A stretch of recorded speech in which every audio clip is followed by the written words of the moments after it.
Qida təhlükəsizliyi sistemli və kompleks yanaşma tələb edir. Qida zəncirinin bütün mərhələlərində məsuliyyət və diqqət vacibdir. İstehsaldan başlayaraq emal, saxlanma və daşınmaya qədər hər addımda ciddi nəzarət olmalıdır. İstehsalçı ilə istehlakçı arasındakı yol risklərlə doludur və bu risklərin idarə olunması təhlükəsizliyin təməlidir. Market rəfinə qədər gələn məhsulun arxasında geniş və çoxşaxəli sistem dayanır.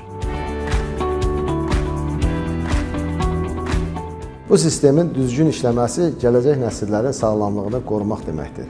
Qida təhlükəsizliyinə nəzarət tək dövlətin deyil, hər kəsin işidir.